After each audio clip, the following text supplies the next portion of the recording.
Thank you very much for coming.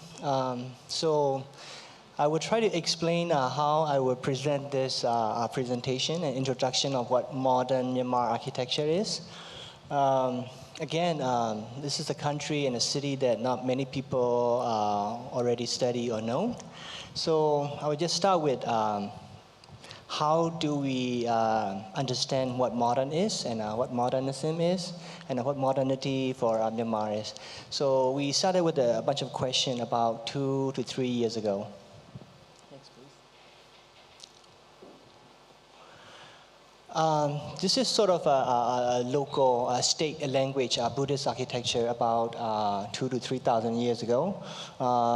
Brick and plaster with a different shape forms of stupas. It's the name of a city called Bagan, right in the middle. Of course, there are 3 other cities, Hanlin, Baitano, Sikistra.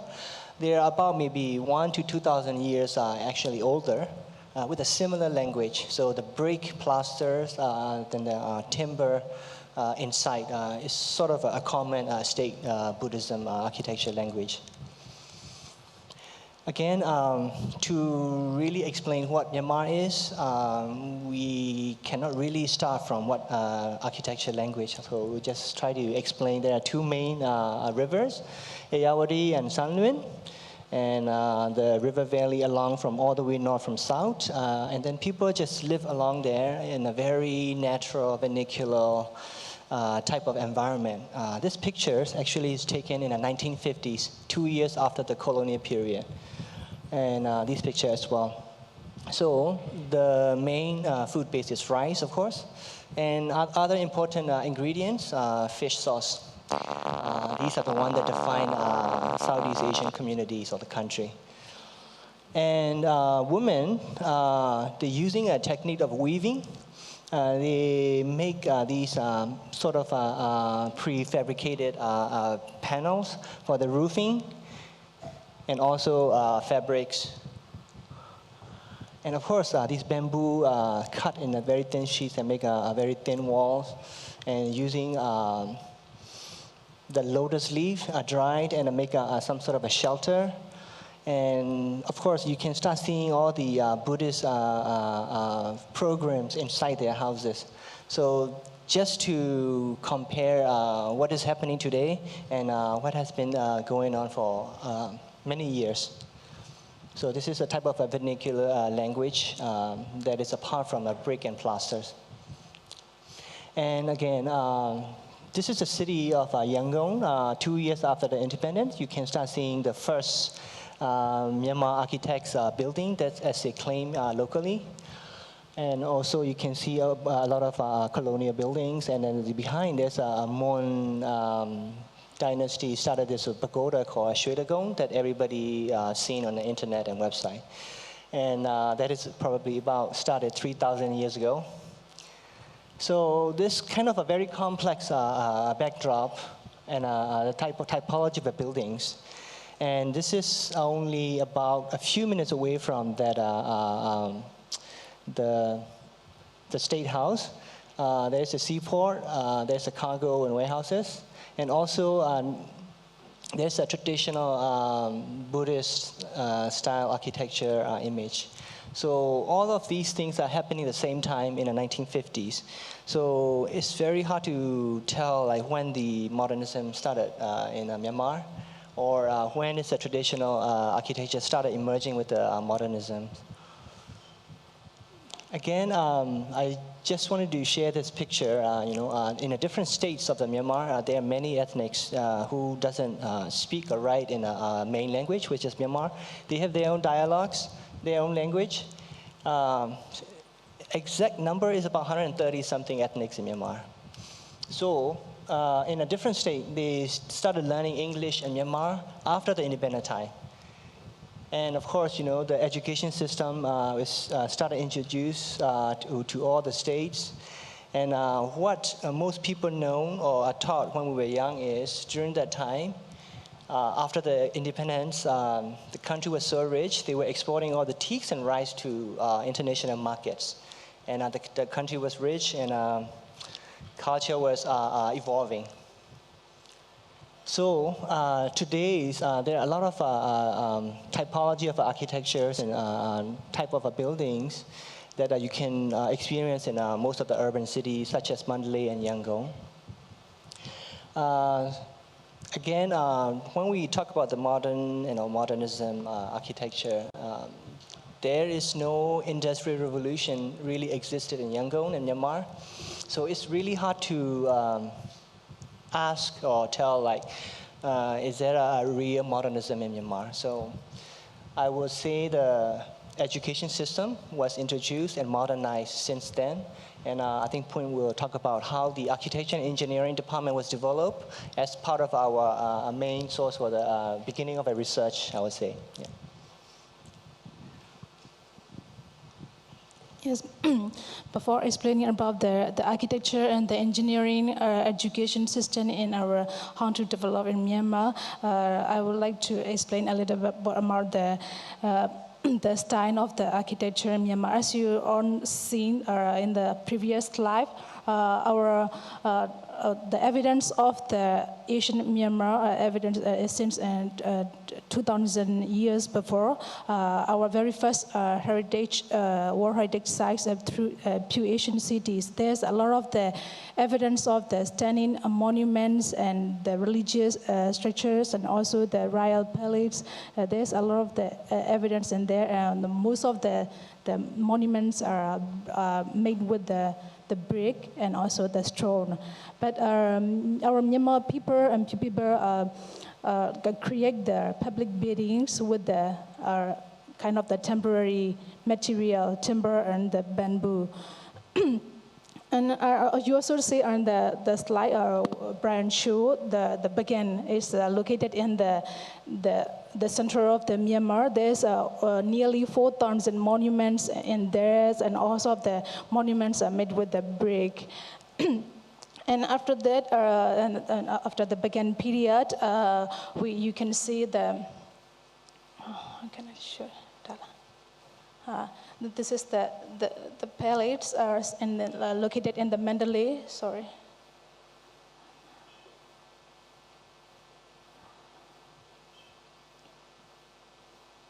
So this is the palace citadel in the Mandalay. You can see that this is the Yangon. In the head of the Yangon, there is the religious monuments. Sule Bagora is the kind of the landmark in the center of the Yangon. In this area, we have a kind of the public building. It is the designed by our Myanmar traditional architects, Situ Uten design, to try to combine with the Western architecture to the traditional architecture. It's the kind of the hybrid architecture building. And in this area, we have it's like a multicultural because we have a church, also mosque building, and also the boarded stupers. So we are always proud of such kind of the central area of the Yangon. So this building is the cinema. So people love to go to watch the film. So such kind of the buildings are created in the colonial period.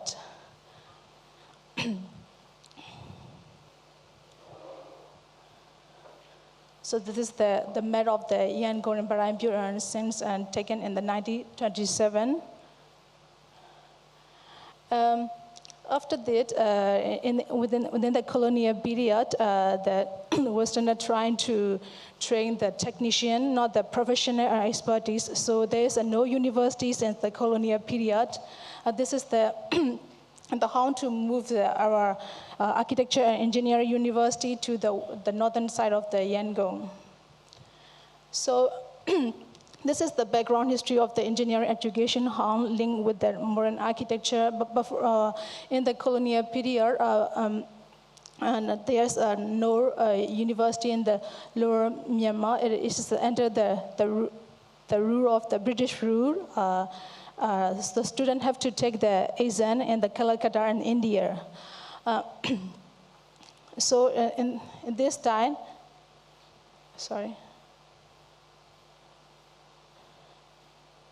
You may see this is our first engineering school. There's two schools to produce the technicians, mainly in the civil engineer, mechanical engineer, and mining engineers to facilitate the infrastructure of the urban area.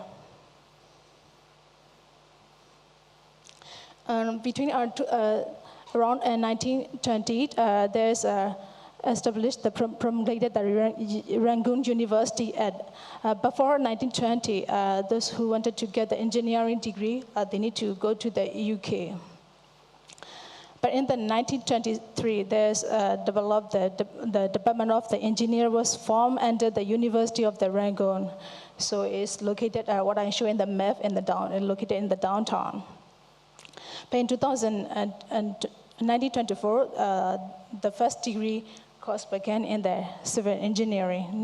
There's no architecture education at that time. In 1927, the move to New Burma Wine Company, we call it BOC, College of the Mining Engineering in the University Estate.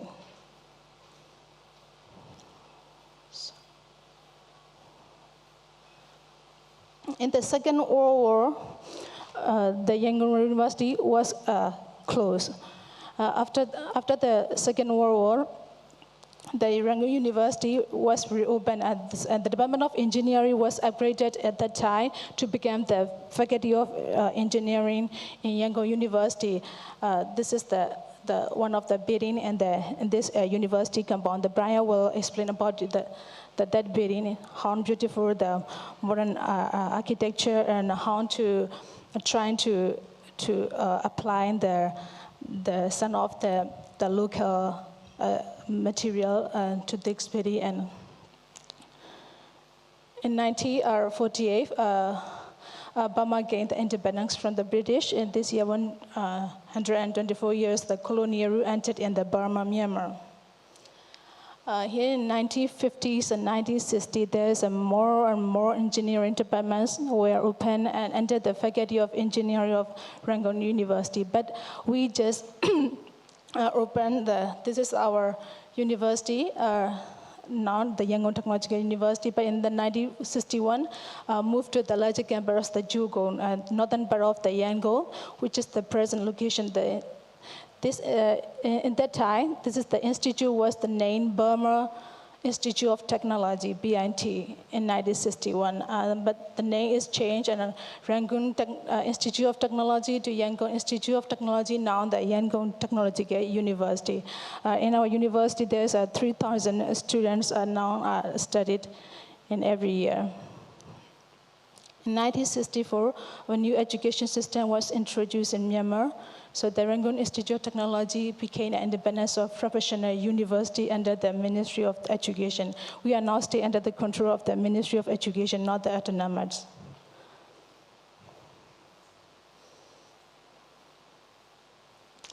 So here, the slide shows that in 1965, the Bachelor of the Engineering degree was first offered. And previously, a BS engineering degree was offered under the Rangoon University, but in the 1965, our university can offer. In 1960, there's a master degree, and in 1988, there's a change of the socialist government took place after a nationwide uprising. In the 1988 political crisis had its origin at Yangon Institute of Technology, proudly saying. But since 60 years, since 1988 to 2012, the government trying to close our university. There's no program at all since in 2012. It just reopened in 2012. So related with such kind of the architecture and engineering education after the World War II, just most of some of the foreign architects trying to introduce the modern architecture to Myanmar and Yangon, and sometimes they trying to combine the traditional symbolism of the architecture to the Western architecture. The Brian would explain about that, and also some of the Myanmar architects who train in local, they sometimes studied from abroad, and they are trying to introduce also the modern architecture with their own way. I would like to, Brian, show you. Some of the influence or the product of the new modernized education systems. This is done by the foreign architects, Redland Square. Most of the first batch of architecture students were involved in this project from construction site to the drawing or drafting. This is one of another project. It's donated or offered by the Russian government. Soviet Union at the time, in 50s. So they were doing this program as like a state guest house to exchange governmental relationship areas.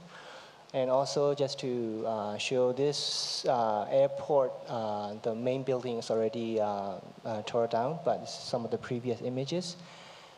And of course, this building, probably one of the key conversation, the turning point of all the questioning of what modern architectures begin, how modernism architecture begins in Myanmar. So during that time, the country was claimed as a Commonwealth neutralism. That a lot of countries, different countries, were being part of the Myanmar development in a way, and under Colombo Plan, which is about developing Southeast Asian nations, of course. So this campus plan has very much about keeping Buddhist manuscript, or original manuscripts, known as also a Buddhist library. And some of the interiors and then architecture language and detailing materials is pretty much a translation of foreign architects, how it was perceived on what Buddhism is, what is new Myanmar is, what is a new age for the modern Myanmar, pretty much. So there are a lot of translation in terms of architectures and construction detailing. Now we started asking how other architects we're also translating what modern is during the similar time or right after that. So this is one of the first batch graduated from the BOC College. And then, of course, he did a further study in MIT and came back, became part of the YIT College. And he was experimenting these natural clay, this hollow bricks, trying to do a very quick and cheap construction like stacks, and you put the cement right in the middle where it needed. And so this sort of dormitory 4-story building still exists. And of course, another student did the Children's Hospital, a very modernized, very monolithic type of a building. Again, these are the locally trained architects trying to translate what modernity is, in a way. And of course, these 3 architects were selected because of their very different background on the further study. This one is, as he started from a vocational school in Japan, and then further he received architecture degrees in Japan and stayed there and practiced about maybe 20 years. And then came back and became part of the school again, and he did some of the project, but not a lot. Also, he was involved in the concept design of the current the Congress building, Parliament building in Yangon, yes. And of course, another one studying at MIT had a very different further study background and a very different expression of what modernism is. And next to the building, there's another mausoleum done by another first batch graduated from BOC. Now he is living as a monk, but some of his monuments are only some drawing left, but it's already been demolished. This one's the one on the further right still exists. And of course, early 80s, there are another second or third generation of architects started coming up. They do have, some of them have a little bit of foreign influence, some of them don't.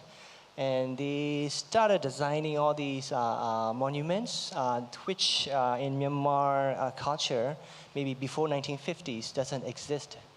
Building a monuments and designing a monuments and designing a mausoleum is something quite new. It's a new type of programs. It's very modernized. So they were studying these form, shapes, architecture detail, how to communicate to the general publics, all the stars punching out and all the colors and these variation. It took about 20 years to get the fully intended design because everything was blocked, everything was sort of censored. So it goes through a long time to slowly get to the design direction and design idea that the architect wants to communicate. And of course, this is a very contemporary design. It's recently, not recently, sorry, about maybe 20 years ago, graduated from New York, Columbia, I believe. And a couple, they've been doing a lot of contemporary design. But somehow, this one is a bit unique that we want to start exploring and interviewing because using Myanmar language and translating from what Buddhist Sanskrit are saying, and of course the language detailings are very modern. So this is a sort of a mix, a true mix of a language, spoken language, written words, and also the architecture language. It's quite a very a literal sense. It's a project of a translation. So this is the type of thing that we want to stitch and gather what happened since 50 until now. So, and of course, earlier the Buddhist library was a turning point because that was the first building that trying to declare the Buddhist was a state religion for Myanmar. Before, like I said, in Bagan, they use 4 different language. And after 50s, different states are learning 2 or 3 language to communicate among all the Myanmar ethnics. So sort of the first time that declaring a language has to be the one and a religious has to be the one, and then everything sort of turning into a chaotic mode that we've been hearing like last 3 years, all the immigration problems, political problems. Actually, they are not new. They were started since 50s, not just 3 years ago. So with the architecture study, somehow we were trying to figure out how a non-architects associate with those events and with these architecture. So hopefully we can explore them more. Thank you.